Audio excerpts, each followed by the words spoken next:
পার্বত্য চট্টগ্রাম নিয়ে। বাংলাদেশ রক্তাক্ত যুদ্ধ করছে এই জনপদে, যুদ্ধ থামছে কিন্তু ছাইচাপা তুষের মতো এক আগুন ধিকে ধিকে জ্বলতেছে। পাহাড় আর সমতলের জনগোষ্ঠীর মধ্যে সন্দেহ আর অবিশ্বাসের বাতাস লঘু হইয়া যায় নাই। আমি মাঝে মাঝে ভাবি, যারা রাষ্ট্র চালায় তারা কি আদৌ সমস্যাগুলো নিয়ে ভাবেন? কিভাবে এটা সমাধান করা যায় এটা নিয়ে ভাবেন? ভাবলে, আন্তরিকভাবে চেষ্টা করলে তো এই সমস্যা একেবারে দূর না হোক, অনেকটা তো সহনীয় করে ফেলা যায়। রাষ্ট্র সবসময় অপদার্থরা চালায়, তাই কখনো আমরা ভাবতেই পারি না সমস্যাকে দূর করতে হলে কি কি কাজ করতে হবে, কিভাবে সৃজনশীলভাবে সমস্যার সমাধান করতে হবে। আজ আমি পার্বত্য চট্টগ্রাম ইস্যু নিয়ে আলাপ করব। আমার আলাপে সব সমস্যার সমাধান থাকবে না, তবে অন্তত একটা বড় সমস্যার সমাধানের বিষয়ে আলাপ করব। আশা করি বাংলাদেশের আপামর জনসাধারণ, সমতল এবং পাহাড়ের জনগণ আমার এই আলাপটাকে গ্রহণ করবেন। আসেন আল্লাহর নামে শুরু করি। এখন আলাপ হইতেছে আদিবাসী না উপজাতি এই বিষয় নিয়ে। আমি এই আলাপে এখনই ঢুকবো না, একটু টাচ করব আমার এপিসোডের একদম শেষ দিকে। আমার মতে সমস্যার মূলটা এই জায়গায় না, মূলটা মূলত দুইটা জায়গায়, একটা স্থানীয় আর একটা আন্তর্জাতিক। আন্তর্জাতিক বিষয়টা আমি প্রথমে আলোচনা করব, কারণ পার্বত্য চট্টগ্রাম নিয়ে আলাপ করার সময় সেই আন্তর্জাতিক প্রবলেমটা, সমস্যাটা, যেখানে ভারত একটা গুরুত্বপূর্ণ ফ্যাক্টর, সেটারে মাথায় রাখলে আমাদের বিষয়টা বুঝতে সুবিধা হবে এবং সমাধানের পথটা ভাবতেও সুবিধা হবে। আসেন এই দুইটা বিষয় কি কি। ভারত মনে করত যে পার্বত্য চট্টগ্রামের নাগা এবং মিজো বিদ্রোহীরা লুকায় আছে এবং তাদেরকে পাকিস্তানের গোয়েন্দা সংস্থা আইএসআই সাহায্য করে। তো এইটার পাল্টা কর্মসূচি নেয় ইন্ডিয়া, যে পূর্ব পাকিস্তানকে দেশটার রাজনৈতিক মূল অংশ থেকে বিচ্ছিন্ন করবে। তো ভারত এইটার উল্টা কর্মসূচি নেয় যে পূর্ব পাকিস্তানকে পশ্চিম পাকিস্তানকে বিচ্ছিন্ন করবে এবং এই কর্মসূচি নিয়ে আগায় যেতে থাকে। এবং এইটা নিয়ে আগায় যাওয়ার জন্য তাদের গোয়েন্দা মানে রকে সবুজ সংকেত দেয় ভারতীয় নীতি নির্ধারকেরা। অনেক পরে ভারতের গোয়েন্দা সংস্থা তার কর্মকর্তা বি রমন এই সম্পর্কে বলছেন যে এই যে পূর্ব পাকিস্তান থেকে ভারতের উত্তর পূর্বাঞ্চলে আইএসআই চালানো কার্যক্রমের অবসান ঘটাইতে ইন্দিরা গান্ধী পূর্ব পাকিস্তানের বাংলাভাষীদেরকে পাকিস্তান থেকে বিচ্ছিন্ন হওয়া এবং বাংলাদেশ নামে একটা পৃথক রাষ্ট্র প্রতিষ্ঠার ব্যাপারে সহায়তা করতে হবে, এই সিদ্ধান্ত নেয়। এটা বি রমনের বই লেখা আছে। তো ভারতীয় তরফ থেকে বাংলাদেশের মুক্তিযুদ্ধে সংশ্লিষ্টতার একটা বড় উপাদান ছিল একটা বিশেষ বাহিনীকে পার্বত্য চট্টগ্রাম দিয়ে অপারেশনে পাঠানো। এই বিশেষ বাহিনীর নাম ছিল special frontier force. General Uban ছিল এই ফোর্সের প্রথম ইন্সপেক্টর জেনারেল। 1962 সালের শেষ দিকে এই ফোর্সটা গড়ে উঠছিল। 71 সালে এই জেনারেল উবানি ছিলেন মুজিব বাহিনীর প্রশিক্ষক। মুজিব বাহিনী কি জানেন তো? ছাত্রলীগ, যুবলীগ আর আওয়ামী লীগের যৌথ গেরিলা বাহিনী। এরা কিন্তু যুদ্ধ করেনি, আর আজকে তারা মুক্তিযুদ্ধের সিপাহসালার হয়ে গেছে। শুধু তাই না, উবান ছিল রক্ষী বাহিনীরও প্রশিক্ষক। তাইলে বুঝতে পারতেছেন তো যে ইন্ডিয়ার প্ল্যানটা কি এবং কিভাবে সে প্ল্যানগুলো সাজাচ্ছে তার আশেপাশে। এবং পার্বত্য চট্টগ্রামে যখন 71-এর চূড়ান্ত অপারেশন হয়েছিল, তখন মুজিব বাহিনী না, স্পেশাল ফ্রন্টিয়ার ফোর্স নামে ওই আনকনভেনশনাল বাহিনীকেও ভারতীয়রা পার্বত্য চট্টগ্রাম দিয়ে বাংলাদেশে ঢুকায় দেয়। এবং এই স্পেশাল ফ্রন্টিয়ার ফোর্স অনেক দিন থাকে, এমনকি 1975 পর্যন্ত থাকে পার্বত্য চট্টগ্রামে। তো এই ফোর্সের দায়িত্ব কি ছিল? যে পার্বত্য চট্টগ্রামে যে ভারত নিয়ন্ত্রিত মিজোরাম এবং নাগাল্যান্ডের স্বাধীনতা সংগ্রামী আছে তাদেরকে খুঁজে বের করে এবং নিশ্চিহ্ন করা। এখানেই শেষ না, এই স্পেশাল ফ্রন্টিয়ার ফোর্সের সাথে মুজিব বাহিনী পার্বত্য চট্টগ্রাম দিয়ে যখন অভিযান শুরু করে, এটা নভেম্বরের শেষ দিকে। এরা ত্রিপুরা রাজ্য থেকে পার্বত্য চট্টগ্রামের পানছড়িতে প্রবেশ করে নভেম্বরের শেষে। একদল চাকমা তাদেরকে অভ্যর্থনা জানাইতে যায়, মনে করছে তাদের মুক্ত করতে আসছে। এই জন্য একটা খাসিও নিয়ে গেছিল বেচারারা। আহারে, মুজিব বাহিনী ও স্পেশাল ফ্রন্টিয়ার ফোর্স এই সদস্যদের খাসিটা নিছে, কিন্তু অভ্যর্থনাকারী সবাইকে হত্যা করছিল। তারপর তারা পানছড়ির পাহাড় গ্রামগুলোতে হামলা শুরু করে, বাড়িঘর লুটপাট করে, আগুন লাগাই দেয়, সামনে যাকে পায় তাকেই হত্যা করে এবং মেয়েদেরকে ধর্ষণ করে। তাদের হামলায় পানছড়িতে ওই দিনই নিহত হয়েছিল 32 জন নিরীহ পাহাড়ি। তারপর তারা পানছড়ি থেকে খাগড়াছড়ির দিকে রওনা হয় এবং যাওয়ার পথে 176টা বাড়িঘর জ্বালায় দেয়। 14 ডিসেম্বরেও তারা 22 জনকে হত্যা করে। এই ছিল আওয়ামী লীগের মুজিব বাহিনীর মুক্তিযুদ্ধ। এটাই তাদের কন্ট্রিবিউশন। বাংলাদেশ থেকে ভারতীয় সামরিক বাহিনী চলে যাওয়ার সময় তাদের সেনাবাহিনীর এই স্পেশাল ফ্রন্টিয়ার ফোর্সকে রেখে দেওয়া হয় কক্সবাজারে। 72 সালের জুলাই পর্যন্ত পার্বত্য চট্টগ্রামে অপারেশন চালায়। তারপরে তারা প্রত্যাবর্তন করে। কিন্তু সবাই যে চলে গেছিল তা কিন্তু না, কারণ মুজিব যেদিন জয় বাংলা হয় না 1975-এ, ওই সময় পার্বত্য চট্টগ্রামে অপারেশন চালানো একটা ভারতীয় হেলিকপ্টার বিধ্বস্ত হয়। রেকর্ড রে ভাই। মুজিব মূলত পার্বত্য চট্টগ্রামকে ভারতের হাতে তুলে দিছিল। আমি আর সেই ইতিহাসে গেলাম না, কিন্তু এখন পার্বত্য চট্টগ্রাম নিয়ে ইন্ডিয়ার পরিকল্পনাটা কি? ইন্ডিয়ার একটা দুর্বল জায়গা আছে চিকেন নেক, তাই না? আপনারা জানেন, যেটা দখল নিতে পারলে সেভেন সিস্টার জয় বাংলা হয়ে যাবে, আলাদা হয়ে যাবে। ইন্ডিয়া সেটা নিয়ে সবসময় একটা প্যারার মধ্যে থাকে। আমাদেরও একটা উইক জায়গা আছে, সেটা হইতেছে ফেনী, যা আমাদের বাংলাদেশ মূল ভূখণ্ডের সাথে পার্বত্য চট্টগ্রামকে যুক্ত করছে। ওই জায়গা দিয়া পার্বত্য চট্টগ্রামকে যদি আলাদা করে দিতে পারে ইন্ডিয়া, তাইলে চিকেন নেক নিয়ে তার না ভাবলেও চলবে, মুফতে একটা সমুদ্র বন্দর পাওয়া যাবে। তাই সে পার্বত্য চট্টগ্রামের সবসময় বিচ্ছিন্নতাবাদীদেরকে অকাতরে সাপোর্ট দেয়, শান্তি বাহিনীকে সাপোর্ট দিচ্ছে, কুকিজিনদের সাপোর্ট দেয়। তারা জানে পার্বত্য চট্টগ্রাম যদি বিচ্ছিন্ন হয়ে আলাদা রাষ্ট্র হয়ও, তাইলে এই ল্যান্ড লক একটা অতি অল্প জনগোষ্ঠীর ভূখণ্ডের ইন্ডিয়ার উপরে সর্বাংশে নির্ভর করা ছাড়া আর উপায় নাই। আর ওই অংশটা ইন্ডিয়া খাইয়া ফেলতে কোনো সমস্যা হবে না তখন। তবে আমরা এই সমস্যার কথা কম বেশি সবাই জানি। দ্বিতীয় যে সমস্যা, যেটার কথা আমরা একেবারেই জানি না, আলাপ করি না, সেই সমস্যাটা কি? আসেন সেটা নিয়ে আলাপ করি। এটা খুবই জটিল এবং কম আলোচিত সমস্যা। এই প্রসঙ্গে আমি আর একটা আলোচনা করে নিই, আপনাদের বুঝতে সুবিধা হবে। হংকং আর চায়না মেনল্যান্ড, এই দুইটা ভূখণ্ড কিন্তু একই দেশের হইলে সিস্টেম আলাদা, অর্থনৈতিক সিস্টেম আলাদা। হংকং অশান্ত না? আপনি একই দেশের দুইটা সিস্টেম করলে সেটা অশান্তির একটা বীজ হয়ে থাকে, যদি খুব ভালোভাবে ম্যানেজ করা না যায়। কারণ দেশ বা রাষ্ট্র একটা শরীরের মতো, এটার একটা রাজনৈতিক অর্থনৈতিক সংহতির দরকার পড়ে। ইকোনমিক সিস্টেম আলাদা হইলে রাজনৈতিক সংহতি রক্ষা করা দূর হয়ে যায়। কেন? মার্কস বলছেন যে রাজনীতি হচ্ছে অর্থনীতির একটা ঘনীভূত রূপ। অর্থনীতি যেমন, সেটাই রাজনীতি হইয়া দেখা দেয়। কথাটা খুবই সত্য কথা। একটা দেশের ইকোনমি যেমন, তার রাজনীতিটাও তেমন। এটা নিয়ে পরে আবার বিস্তারিত আলাপ করা যেতে পারে, কিন্তু আপাতত আজকাল আলাপের জন্য এইটুকু জানলেই চলবে। পার্বত্য চট্টগ্রামের ইকোনমি কি আলাদা? হ্যাঁ, আলাদা। ওদের ইকোনমি ভূমি নির্ভর। ওদের বর্তমান ভূমির মালিকানা ব্যবস্থা খুবই জটিল এবং বহুমুখী একটা কাঠামোর উপর প্রতিষ্ঠিত, যা ঐতিহাসিক, সামাজিক, সাংস্কৃতিক এবং প্রশাসনিক অনেকগুলো কারণের মিশ্রণ। তিনটা স্তরে এদের ভূমি ব্যবস্থাপনা। এক নাম্বার, ঐতিহ্যবাহী ভূমি মালিকানা ব্যবস্থা। এটাই সবচেয়ে বড় ভূমি ব্যবস্থাপনা। আনুমানিক 50 থেকে 60% ভূমি এই ঐতিহ্যবাহী ব্যবস্থাপনার আওতায় পড়ে। কেমন সেটা? এইটা গোষ্ঠীভিত্তিক মালিকানা, কোনো ব্যক্তি মালিকানায় না। পার্বত্য অঞ্চলের প্রধান জনগোষ্ঠী যেমন চাকমা, মারমা, ত্রিপুরা এবং অন্যান্য গোষ্ঠীগুলা তাদের নিজস্ব ঐতিহ্যবাহী ভূমি ব্যবস্থাপনা পদ্ধতি অনুসরণ করে। এই ব্যবস্থায় জমির মালিকানা সাধারণত পরিবার বা গোষ্ঠীর মধ্যে থাকে।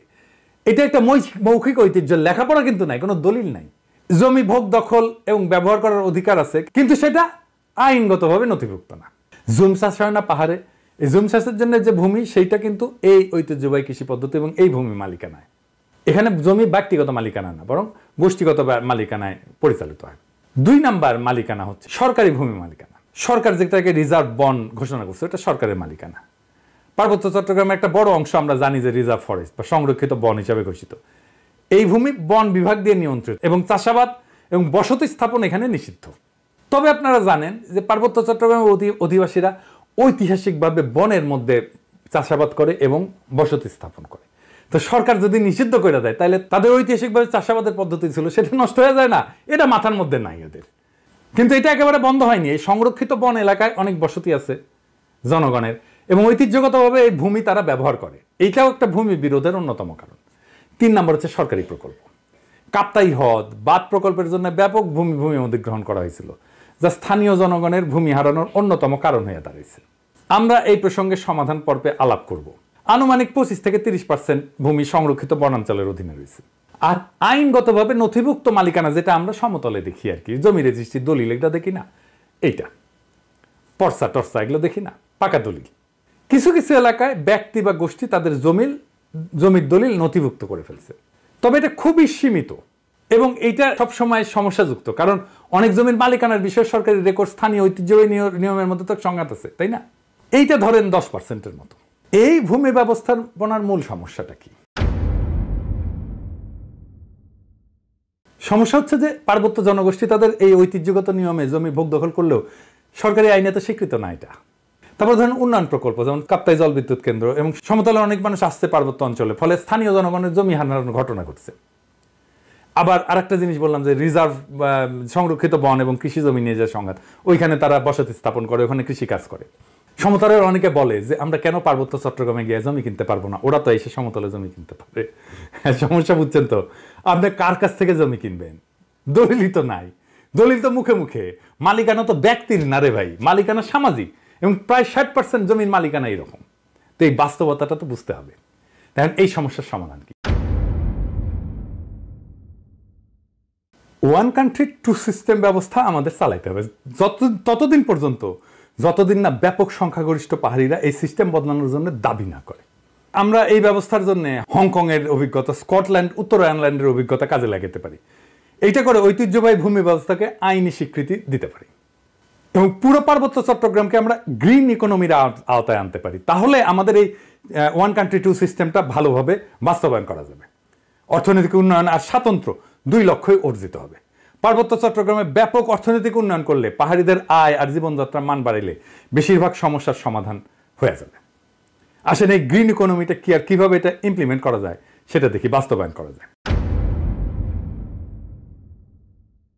গ্রিন ইকোনমি হলে এমন একটা অর্থনৈতিক ব্যবস্থা যা পরিবেশকে রক্ষা করবে, টেকসই উন্নয়নকে প্রাধান্য দেবে এবং এইটাই প্রাকৃতিক সম্পদের সঠিক ব্যবস্থাপনা, পরিবেশ বান্ধব প্রযুক্তি ব্যবহার এবং সবুজ কর্মসংস্থান তৈরির মাধ্যমে অর্থনৈতিক উন্নয়ন এবং পরিবেশ রক্ষার মধ্যে একটা ভারসাম্য আনবে। এবং আমরা পার্বত্য চট্টগ্রামকে যদি একটা সংরক্ষিত এলাকা বলে ঘোষণা দিয়ে গ্রিন ইকোনমির আওতায় নিয়ে আসি, তাহলে অনেকগুলো সুবিধা পাওয়া যাবে। স্বাতন্ত্র্য রক্ষা তো হবেই, পাশাপাশি অর্থনৈতিক উন্নয়ন সম্ভব হবে। সুবিধাগুলো এক এক করে আলোচনা করি। যেমন ধরেন, প্রাকৃতিক সম্পদের সংরক্ষণ করা যাবে। সংরক্ষিত এলাকায় অরণ্য, বন্যপ্রাণী এবং জীববৈচিত্র্য রক্ষার জন্য সঠিক ব্যবস্থাপনা গড়ে তোলা সম্ভব হবে এবং এর ফলে টেকসই একটা বন ব্যবস্থাপনা, যেটাকে সাস্টেনেবল বন ব্যবস্থাপনা বলা হয়, এবং পানি সংরক্ষণ, কার্বন নিঃসরণ হ্রাস করা যাবে এবং পরিবেশ বান্ধব কর্মসংস্থান তৈরি করা যাবে। কিভাবে? ধরেন ইকো ট্যুরিজম, জৈব চাষাবাদ, প্রাকৃতিক পণ্য উৎপাদন এবং স্থানীয় কারুশিল্পের মাধ্যমে স্থানীয় জনগণের জন্য কর্মসংস্থান সৃষ্টি করা যাবে। পরিবেশ বান্ধব উদ্যোগ নেওয়া যেতে পারে, যেমন সৌরশক্তি প্রকল্প, জৈব প্লাস্টিক উৎপাদন প্রকল্প, এইগুলো তৈরি করা যেতে পারে। এবং যেহেতু আমরা এখানে কার্বন নিঃসরণ কমাবো, তাই আন্তর্জাতিক সহযোগিতা পাওয়া যাবে প্রত্যেকটা প্রকল্পে।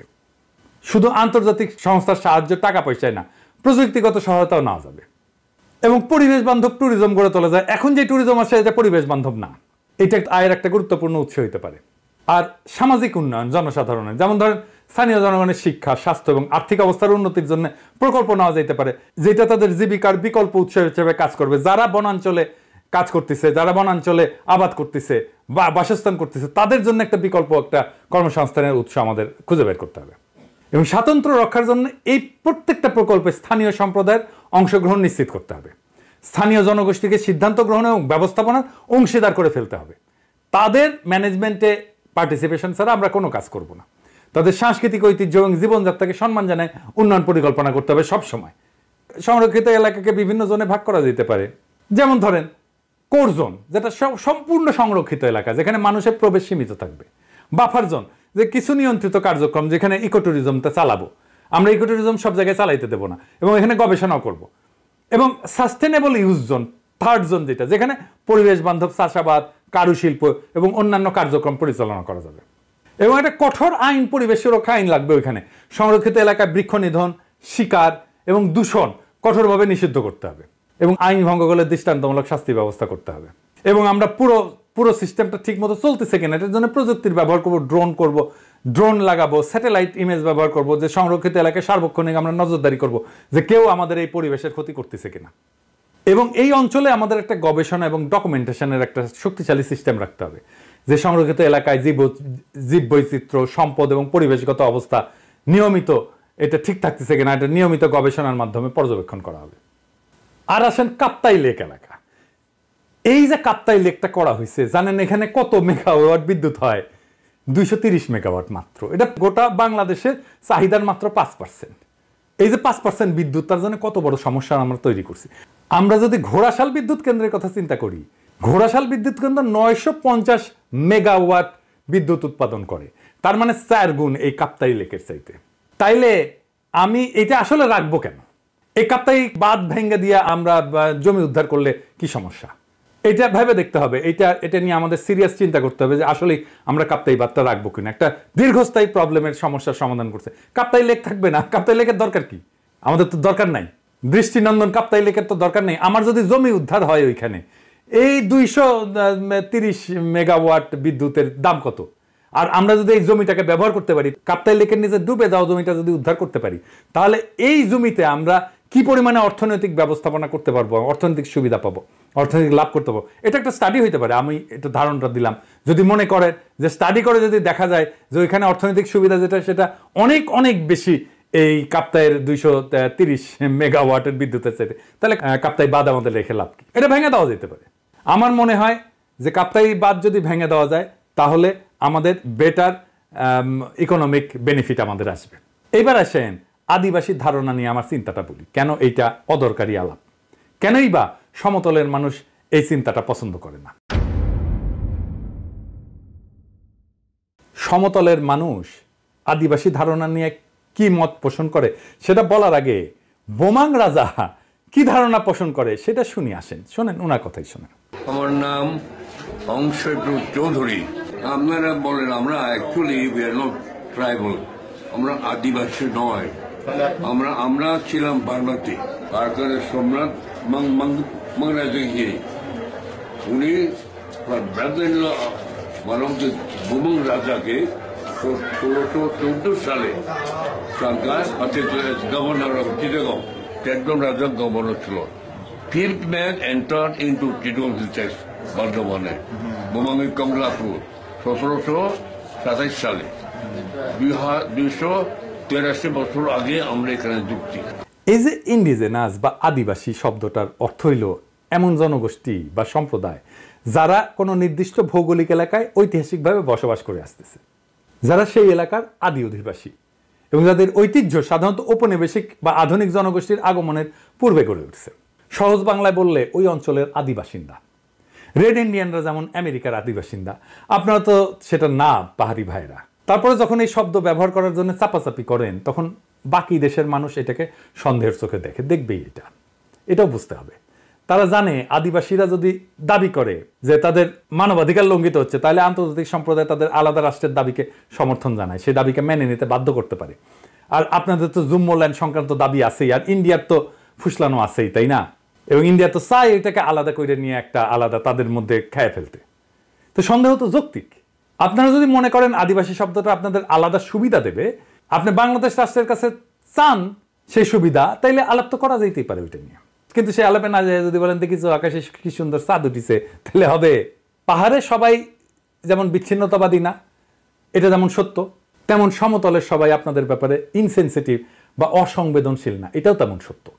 তাই আসেন দুই পক্ষকেই বলি, সংঘাত আর অবিশ্বাসের কালকাটায় আমরা নতুন ইতিহাস গড়ি। হাসিনা বিরোধী লড়াইয়ে পাহাড়ি ভাই বোনেরা আমাদের কাঁধে কাঁধ মিলায় লড়াই করছেন।